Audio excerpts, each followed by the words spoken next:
I live in your thoughts. I think about you all the time, morning, evening, and midnight. Such a wonderful delight. Forgo, give up everything that I own. Yeah, I'd give it all up now just to be with you.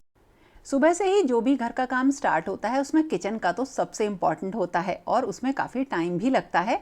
और हाँ, अब मैं अपना काम थोड़ा सा planned वे में कर रही हूँ क्योंकि बहुत सारे फेस्टिवल्स अब आने वाले हैं और ये तो अब आप जान ही गए होंगे कि कुछ त्योहारों की तैयारी मैं पहले से ही करना स्टार्ट कर देती हूँ। तो अब तो बिल्कुल जो टाइम आएगा वो बहुत ही बढ़िया आने वाला है। और हाँ, इसीलिए मैंने किचन की भी सफाई करी है।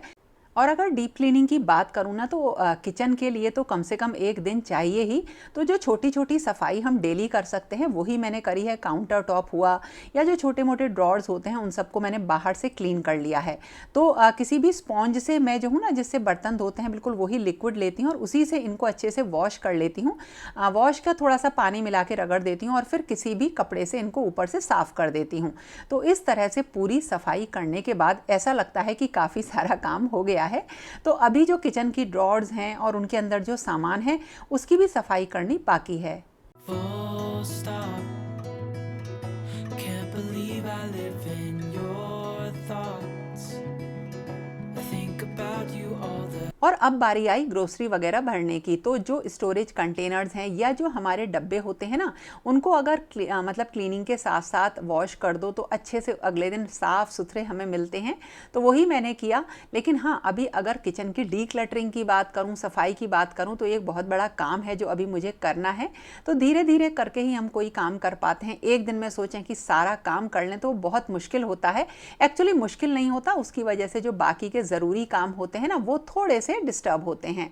अब की बार मैंने एक चीज़ और स्टार्ट करी है। तो जो किचन में मंथली मैं कुकिंग ऑयल का यूज़ करती हूँ उसके ऊपर भी अब मुझे चेक करना है, मतलब चेक रखना है कि मुझे कितना तेल यूज़ करना है। वैसे तो ये सारी चीज़ें मैं ध्यान रखती हूँ बहुत ज़्यादा, लेकिन अब की बार मैंने ये सारी चीज़ें थोड़ा और ध्यान रखनी स्टार्ट कर दी हैं। तो इसके लिए मैंने क्या किया है, बिल्कुल उतनी ही क्वांटिटी में मैंने ऑयल भरा है कि मुझे महीने में इससे ज़्यादा यूज़ नहीं करना है। तो इस तरह से मैंने इस स्प्रे बॉटल में भी ऑयल भर के रख दिया है। बहुत बढ़िया है, ग्लास की बनी हुई है, स्प्रे बॉटल भी है और ऑयल कैन भी है। time, morning, evening, and midnight. और अब बारी आती है किचन के और छोटे मोटे काम ख़त्म करने की, क्योंकि जैसा कि मैंने बताया कि अब त्यौहार आ रहे हैं तो उसके लिए मुझे थोड़ा सा एक्स्ट्रा टाइम निकालना पड़ता है। मार्केट भी जाना है, कुछ चीज़ें पसंद करनी है, करवानी है, तो ये बहुत बड़ा टाइम लेते हैं। तो इसीलिए मैं खाने की सारी चीज़ें जो मील प्रेप होती है वो करके रखती हूँ। और मील प्रेप के लिए मैं इस तरीके के ना एयर टाइट लिड वाले जो कंटेनर्स होते हैं उनका यूज़ करती हूँ। और इसमें ना तो देखिए ऊपर एयर वेंट के लिए भी बना हुआ है। इस तरह से सारी चीज़ें बिल्कुल फ्रेश रहती हैं और इसी में मैं सारी चीज़ें कट करके मतलब नेक्स्ट डे के लिए प्रिपेयर करके रख देती हूँ। जैसे देखिए मैंने थोड़े से जो है लहसुन छील के रख दिए हैं और अपना डोसा का बैटर बना के रख दिया है और मॉर्निंग में अपना डो भी बना के आटा रख दिया है। इस तरह से देखिए भिंडी की सब्जी बनेगी, वो भी कट हो गई है। तो ये जो मैंने डोसे के लिए बना के रखती हूँ ना, ये बैटर ये बहुत अच्छा रहता है। अभी आगे आपको इसके बारे में बताऊँगी। और जब भी मैं किचन में रहती हूँ तो साथ के साथ ना बहुत सारा काम करके रख देती हूँ। जैसे देखिए मैं अपना एक पानी बना के रखती हूँ, डिटॉक्स वाटर, कांजी का पानी, तो वो भी साथ के साथ बना के रख दिया है। तो इसमें चुकंदर और गाजर का यूज़ करती हूँ। गाजर नहीं मिलती तो खाली चुकंदर से बना लेती हूँ। थोड़ी सी मूँगफली, जो कच्ची मूँगफली होती हैं, उनको बॉयल करके रखती हूँ। सैलड वगैरह में बहुत काम आती हैं। तो इस तरह से जो नेक्स्ट डे के लिए मॉर्निंग के टाइम पर बिल्कुल भी सोचना नहीं पड़ता। तो ये तो मैंने बिल्कुल आदत बना ली है कि एक दिन पहले ही सारी तैयारी करें। अब जैसे देखिए आप थोड़ा सा लहसुन, प्याज और थोड़ा सा कटा हुआ पालक डाल लीजिए और कॉर्न डाल के इसको गला लीजिए अच्छे से, थोड़ा सा पानी और दूध डाल के। और उसके बाद जब ये गल जाए तो ऊपर से चीज़ स्लाइसेस और थोड़े से मसाले डाल के एक स्टफिंग रेडी कर लीजिए। थोड़ा सा ये जब पक जाएगा ना तो थोड़ा सा थिक हो जाता है और इस स्टफिंग को आप बना के रख लीजिए। और जब भी सैंडविच बनाने हो तो ये कॉर्न पालक के सैंडविच बच्चों को बहुत ज़्यादा पसंद आते हैं और बहुत टेस्टी लगते हैं। और इस तरह से जो ब्रेकफास्ट का काम है ना वो फटाफट हो जाता है। Such a wonderful delight. और आजकल ना क्योंकि मॉनसून आ गया है, बारिश हो रही है, तो मैं प्लांट्स को भी का भी बहुत ढेर सारा काम कर रही हूँ। तो थोड़ा थोड़ा करके रोज़ ही करती हूँ। जैसे कुछ मैंने प्लांटर्स ले लिए, आज इनमें थोड़े से प्लांट्स या कटिंग्स मुझे जो लगानी होती है वो लगा लेती हूँ। तो धीरे धीरे करके ही मैं सारी चीज़ों की तैयारी करती हूँ, क्योंकि अगर आप देखेंगे तो मेरे पास बहुत ढेर सारे गमले हैं और सब में मैं कोशिश करती हूँ कि प्लांट्स बिल्कुल हेल्दी रहें। और हाँ, अभी कुछ दिनों पहले मैंने अच्छी तरीके से सफाई भी कर ली थी। देखो, डीप क्लीनिंग करनी ज़रूरी होती है। अब आप कई बार मुझसे पूछते हो कि इस एरिया में जो लाइट जलती है या जो मैं प्लांटर्स रखती हूँ वो किस तरह से रखती हूँ, तो चलो वो बताती हूँ। ये कुछ बड़े बड़े वाइट पेबल्स हैं। देखिए, जब मेरे घर में काम चला था तो ये मैंने क्यारी सी बनवाई थी, इसके नीचे मिट्टी नहीं है, थोड़े से जो मोटी वाली बजरी होती है ना, ये इसमें पड़ी हुई है, और इसके ऊपर मैंने जो पेबल्स हैं वो डाल रखे हैं। और यहीं पे जो घर के चैम्बर्स होते हैं ना पानी के, वो भी नीचे ही हैं, तो उनकी मार्किंग हो रखी है। तो बिल्कुल फर्श पे कोई सीलन नहीं आती है, नीचे पक्का फर्श है। और पेबल्स बिछने के बाद उसके ऊपर कुछ इस तरीके के लकड़ी के पट्टे होते हैं ना, ये चीड़ की लकड़ी के हैं, इनको मैंने रख रखा है और इन पे टाइम टू टाइम पेंट करवा लेती हूँ मैं। और उसके बाद नीचे ना इसमें लाइट्स भी लगी हुई हैं, तो उससे क्या होता है, जब वो लाइट जलती हैं तो बहुत ही अच्छा व्यू आता है। और जो लाइट है वो वाटरप्रूफ लाइट है, और करीब कई सालों से वही लाइट जल रही है, और इसको मैं रात को जलाती हूँ, बहुत सुंदर लगता है। लेकिन हाँ, ये ध्यान रखिए कि बारिश में थोड़ी सी इन सारी चीज़ों की साफ़ सफाई बहुत ज़्यादा ज़रूरी है। तो इस तरह से आजकल मैंने बहुत ढेर सारा काम जो बाहर का है वो फैला रखा है, और देखिए कितना सुंदर ये लगता है। Give up everything that I own. Yeah, I'd give it all up now just to be with you somehow. और आज ना मैंने जहाँ पे मेरी बेडशीट्स वगैरह रखी रहती हैं उस जगह को भी थोड़ा सा सही किया ना, तो सारे बेड कवर अभी मेरे बाहर पड़े हुए हैं, इनको भी अभी सही तरीके से सेट करूंगी। मेरी एक आदत है, जैसे मेरी अलमीरा में से मैंने कुछ सामान निकाला या कुछ बाहर से ड्राई क्लीन होकर आया किसी भी अलमारी में ना, तो सिर्फ किचन को छोड़कर मैं ना बाहर रख देती हूँ, जब तक मैं उसे सही नहीं कर लूँगी, मतलब जब सही करके ही अंदर रखूँगी। अगर मैं भरने लगती हूँ ना, तो होता क्या है, वो चीज़ बहुत ज़्यादा भर जाती है। छोटी छोटी सी चीज़ें ध्यान रखनी चाहिए। पूजा का भी कुछ सामान मैंने अभी निकाला है और सब कर रही हूँ धीरे धीरे। Unexpected love was found. तो इस तरह से किचन के साथ मेरे बाहर के काम या घर के बाकी के काम चलते रहते हैं, क्योंकि हर चीज़ को मेंटेन करना थोड़ा सा टाइम टेकिंग तो होता है। तो देखिए, अगर शौक है तो समय देना ही पड़ेगा, लेकिन हाँ, इन सारी चीज़ों से आपके अंदर एक अलग तरीके की पॉजिटिविटी आती है। ये भी एक तरीके की थेरेपी है। और अब देखिए, मैं लंच बना रही हूँ, तो भिंडी कटी हुई रखी थी। एक्चुअली मैं अभी ब्रेकफास्ट और लंच ज़्यादातर या हमेशा ही मान लीजिए इकट्ठा बना लेती हूँ। तो ब्रेकफास्ट का टाइम है तो उससे पहले मैं अपनी सब्ज़ी बना देती हूँ। अब ये जो भिंडी की सब्जी है, कई तरीके से मैंने आपको बताई है बनानी। तो इसमें एक बहुत अच्छा तरीका है कि भिंडी को बीच में से कट करके मोटे मोटे टुकड़ों में कट कर लीजिए, और फिर थोड़ा सा हरा धनिया या लाल मिर्च, ये अपने टेस्ट के अकॉर्डिंग लीजिएगा।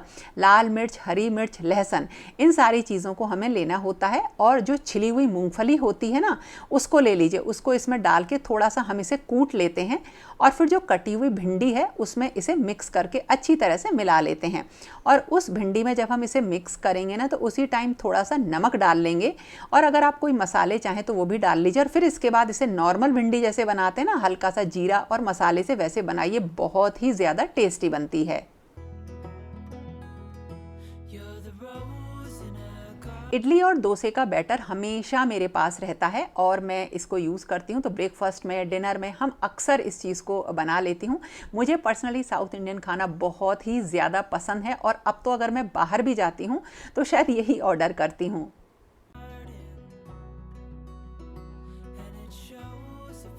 और इसको मैं बना रही हूँ इस tri ply induction safe honeycomb dosa tawa में।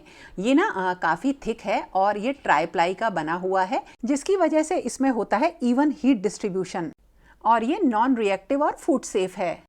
और कई बार जब हम कोई भी चीला या डोसा बनाते हैं तो साइड से ना उनका जो ऑयल होता है वो नीचे गिरता है, लेकिन इसका जो डिज़ाइन है उसकी वजह से ऑयल नहीं गिरता बाहर।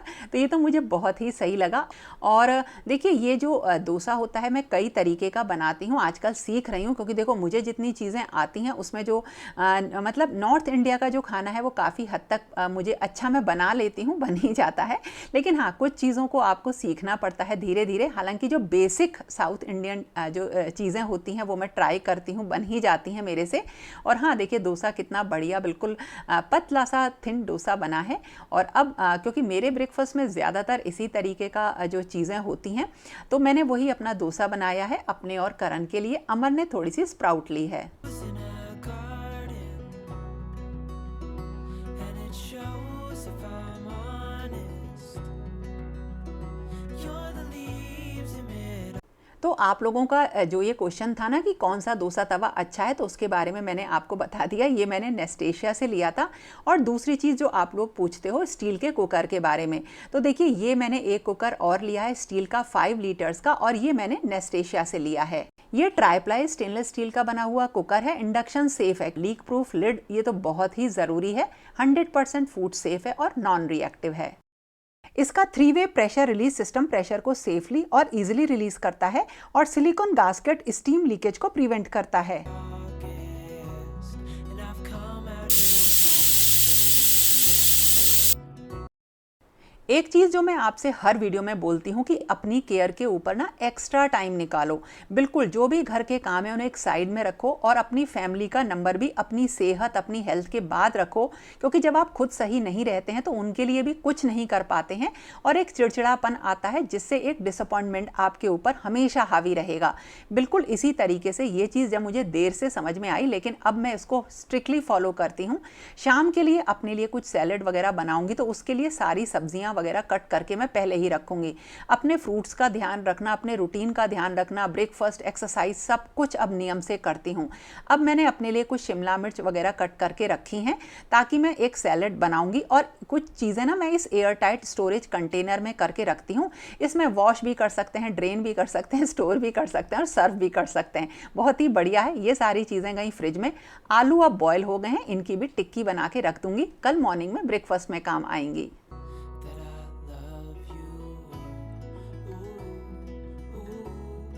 किचन में खाना हुआ, सेल्फ केयर हुई, मेरे प्लांट्स हुए, और उसके बाद एक और चीज़ बहुत इंपॉर्टेंट है मेरे लिए, और वो है मेरी पूजा। सारी चीज़ों की जो है चीज़ों को अरेंज करना, रखना और अपने नियम का जो है पालन करना, ये पूजा में बहुत ज़रूरी है। एक्चुअली यही सारी चीज़ें हमें लाइफ में एक डिसिप्लिन सिखाती हैं। जैसे हम कहते हैं ना इन सारी चीज़ों का टाइम हमें कैसे मिले, तो उसके लिए एक अच्छी प्लानिंग करते हैं। और शुरुआत में वो टफ होती है, लेकिन वो नियम धीरे धीरे ना हमारे शौक बन जाते हैं और हमारी जरूरत बन जाते हैं। सावन अब आने वाला है और मुझे उसके लिए जो सामान लेकर आना था वो नहीं आया, और उसका रीजन देखो मैं बताती हूँ। मथुरा में ना एक मेला लगता है जिसमें कि बाहर से लाखों लोग आते हैं, और जो गोवर्धन है वहां की परिक्रमा लगती है। तो आप समझ रहे हैं कि मार्केट की और सिटी की क्या हालत हो जाती है, लाखों लोग आते हैं। तो इसलिए थोड़ी सी भीड़ है मार्केट में, जाम भी है देखो।